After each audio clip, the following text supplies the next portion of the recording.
Greetings, family. Welcome to Africa Watch. I wasn't sure whether I should post this subject as my second video into the channel because it's quite a deep one, and it's one that takes a degree of attention. But it's such an important subject that really Africa Watch is pinned to some degree in every subject that we do to this subject, to this particular subject. And that is the well-known tool of divide and rule, and how it's been used throughout history on us in the diaspora and us on the continent. Most people are aware of the Berlin Conference, 1884 to 1885, also known as the Congo Conference, where the Europeans sat at a table and divided Africa. Now, they divided Africa not for the benefit of Africans. And that's going to be key in our subject today, because we are talking about whose benefit what mindset is for. But if we look at the many, many levels of divisions that permeate the black community, whether in the diaspora or here on the continent of Africa, we will take some time to decipher and to dissect each one. But there are social divisions, religious divisions, tribal divisions, national divisions. And now the latest one would be divisions of gender.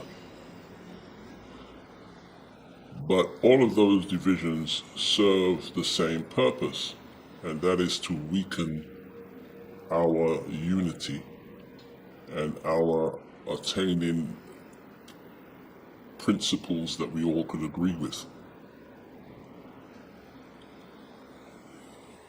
So, what we really want to look at is those divisions that we participate in ourselves,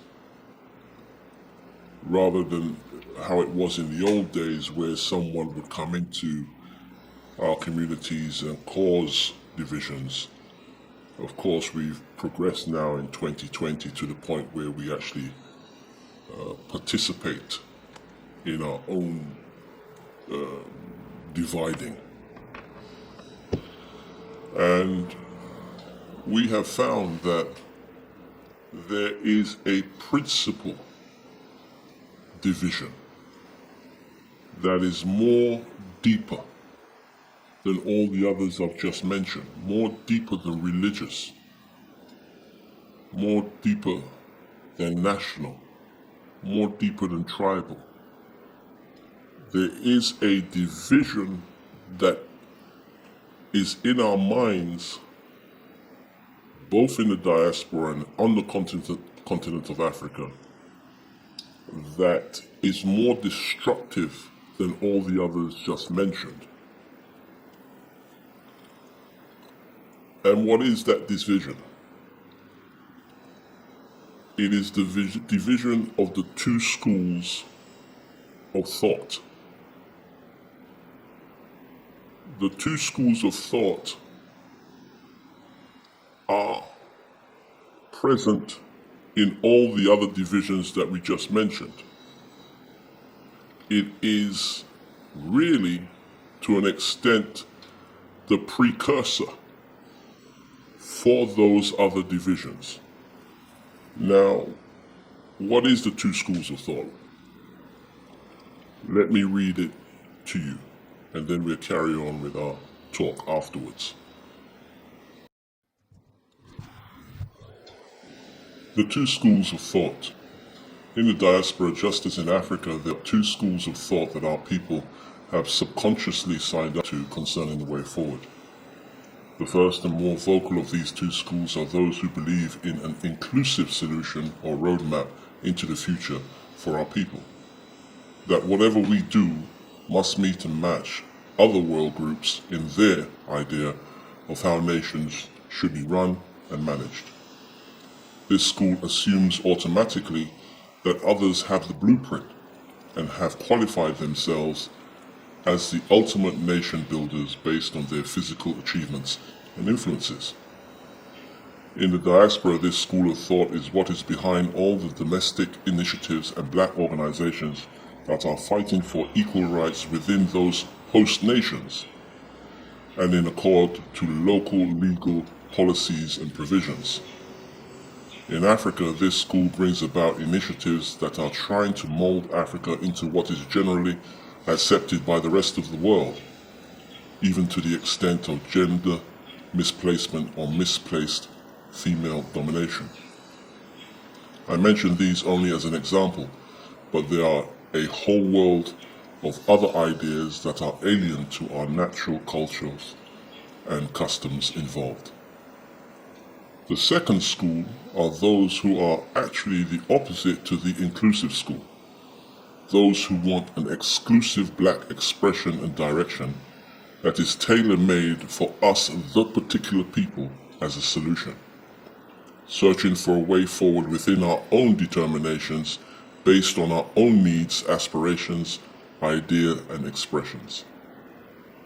These groups are those in the diaspora who want to belong to a nation of their own, and in Africa they want to preserve their culture and practices to the exclusion of outside forces and influences. This school, from what I can tell, are not opposed to joint initiatives with other world groups, but seek self-benefit as a priority. So we can see that the definition is referring to two mindsets that come about when you ask one of our people which is the best way forward.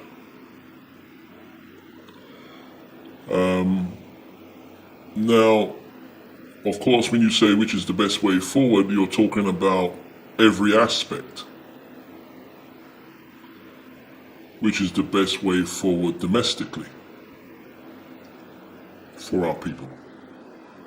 Which is the best way forward politically, religiously, in the business world?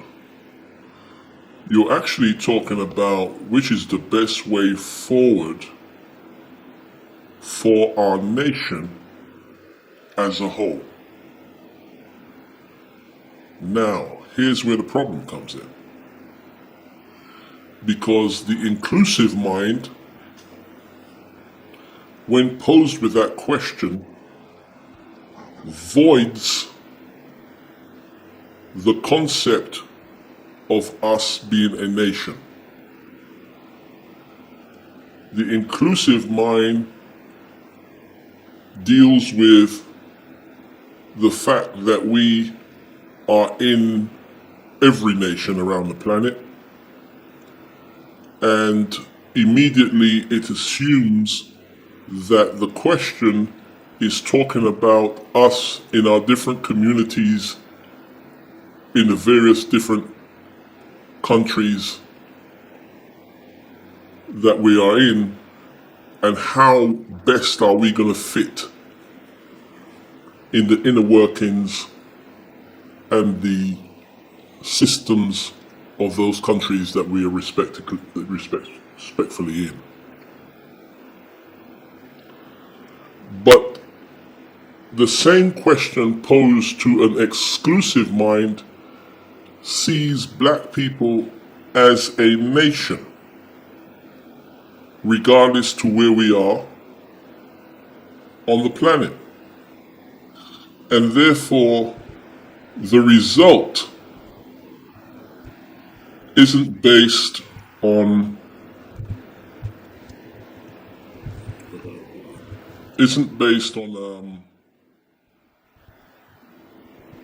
how we fit in to England, or how we fit into America, or France, or Germany,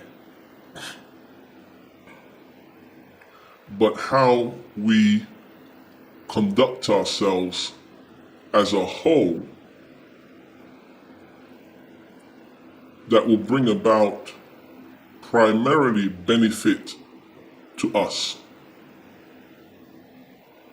as a whole. So now we could see that even black organizations in the diaspora that have inclusive mindsets are only fighting, quite rightfully. This is not a criticism. They are fighting for equal rights. You know the saying, equal rights and justice, that should be given to them by their host nations. And you look at the civil rights movement in America, and you find that there's the same response to the injustices in Europe by our people. And of course, we march and we petition in fragmented groups in various countries around the world where white supremacy have subjected us to injustices. And sometimes throughout history we get a result. If you look at Black America, which is the biggest example, in the early days before the brilliant work of our leaders there, inclusive Martin Luther King, who fought for our civil rights and that we will be treated better in the South, amongst other things. And some laws were changed, and progress was made. Inclusive progress was made. And inclusive progress means that black people within America became more accepted in America. Inclusive progress means that we were able to acquire more prestigious job titles, until of course we got to the point where there was a black president. And these inclusive achievements have been demonstrated best by black Americans. But if we look at it from an exclusive mind perspective, we see that those gains inclusively have not helped us as a nation exclusively. There is no benefit for black people on the planet in general because of the gains or civil rights gains in America. I wouldn't say there's no, I'm wrong there. There are some, marginal. But the emphasis, even in the initiative, was to bring about a domestic advantage. And it's easy for us to perpetuate this condition in the inclusive mindset because it's acceptable, as long as we don't see ourselves outside as well as inside as one people. These little arguments that take place in various countries to do with police brutality and whatnot is easily managed because there's no concerted, unified effort. So a gain in civil rights in America doesn't necessarily mean there's a gain in civil rights on the same issue in France, and so forth. There is a great teaching by Malcolm X, who was describing basically the two schools of thought in the reaction to a slave when his master's house was burning down. Or when the master was sick, he would say, "We house is burning down. We sick master." You see, he felt one with his master, and part of his master's setup, he was integral and recognized his position, no matter how little it was, in the grand scheme of things, which was hatched by his master. And then there was you're talking about the house Negro and the field Negro. The field Negro, when the master's house was burning down, he was happy. And he wanted the house to burn down so that he could escape and build a house by himself. And these are simple ways of looking at it. But I guess on Africa Watch, what we're trying to do is to put it into a psychological container. Compartmentalize these two ways of thinking. And after that, we should declare which school most describes how we think. Because if we don't do that, we're going to perpetuate this disconnect that we have. This disconnect between our brothers and sisters in the diaspora while they're in the diaspora,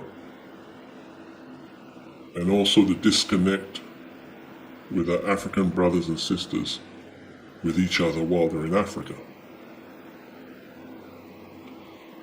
You see, in Africa, the two schools of thought take on different characteristics because our people are in their nations. But the problem is in Africa is that the leaders are the ones who are either in one school or in the other school. So a leader in one of the nations in Africa would look at the success of America or look at the success of London and carbon copy those policies, those practices, and those social mores and folkways, and try to mold Africa into what England looks like or what America looks like, with the thinking that because England and America are successful doing that, then naturally we would be, all we have to do is copy them. That's how the inclusive mind works out on the continent. But the exclusive mind on the continent, which is most of the people, are afraid that they will lose their culture, they will lose their language, they will lose their way of doing things, their expression. The exclusive mindset always has faith in our people and our way of doing things. And the inclusive mind has lost a faith really in our people because of the gains of other people. Now, coming from the diaspora, I've come from understanding this inclusivity, if there's such a word. But Africa has given the concept of exclusive initiative more credibility. Because without land, you're subjected to those in which land you live in.